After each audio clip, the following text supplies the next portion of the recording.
I found myself lost deep in the heart of the dense forest, far from any sign of civilization. The chilling wind howled through the towering trees, and the moon hid behind dark clouds, casting an eerie shadow over the wilderness.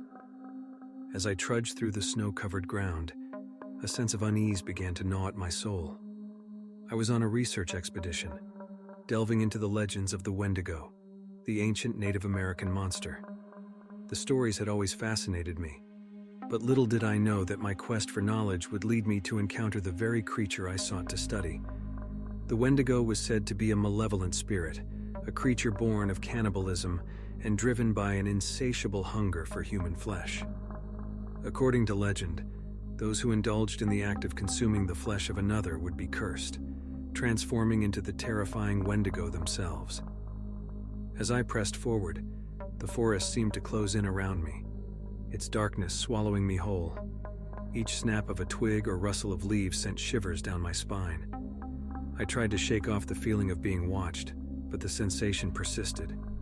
The cold seemed to penetrate my bones, and the snow made each step a struggle. I should have turned back, but the allure of uncovering the truth about the Wendigo was too strong.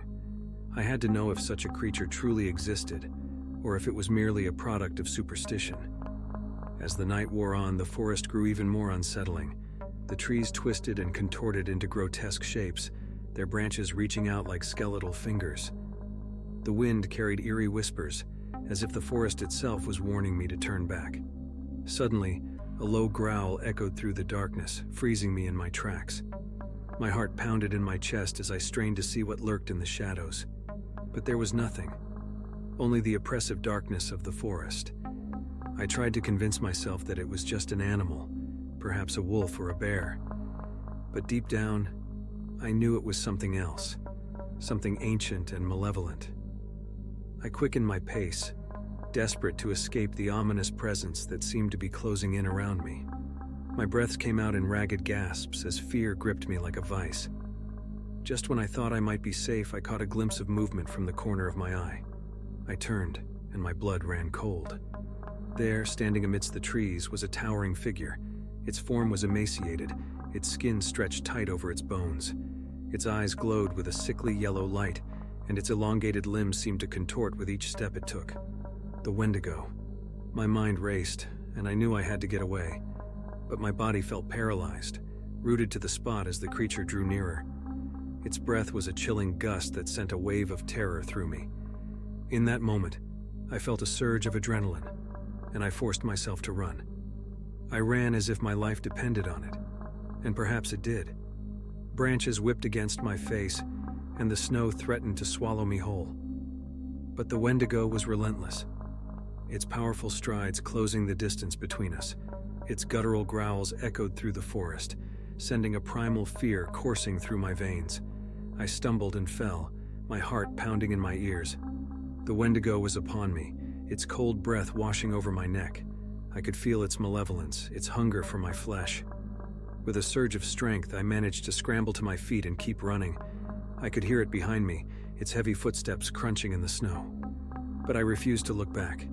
I refused to acknowledge the horror that pursued me.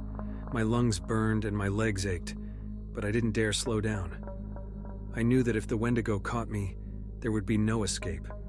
Its curse would consume me, and I would become a monster myself.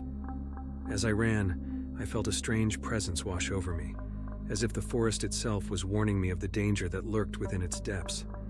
The legends were true, and I had foolishly awakened the ancient evil that dwelled here. I could see a faint light up ahead, a glimmer of hope that perhaps I could find safety. With renewed determination, I pushed forward, the fear fueling my desperate flight. Finally, I burst through the trees and stumbled into a small clearing. The moon emerged from behind the clouds, casting an ethereal glow over the snow-covered ground. I could see the outline of a cabin in the distance, a beacon of hope in the darkness. I ran toward it, my heart pounding in my chest. The Wendigo's growls faded behind me, and I dared to hope that I had escaped its clutches. As I reached the cabin, I pounded on the door, begging for someone to let me in. The door creaked open, and an old man with kind eyes greeted me. "Are you all right, child?" he asked, concern etched on his face.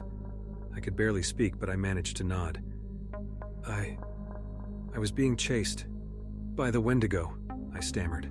The old man's expression darkened, and he pulled me inside, shutting the door firmly behind us. "You're lucky to be alive," he said. "The Wendigo is an ancient evil, a creature of pure malevolence. Few have encountered it and lived to tell the tale." As he spoke, I felt a chill run down my spine. The horror of what I had experienced began to sink in, and I knew that I had been mere moments from becoming the Wendigo's next victim. The old man offered me warmth and shelter, and I gratefully accepted. As I huddled by the fire, he told me stories of the Wendigo, cautionary tales passed down through generations.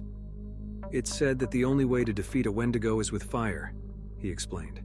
"Its icy heart is vulnerable to the heat, but be warned, even the bravest souls who have tried to face the creature rarely return."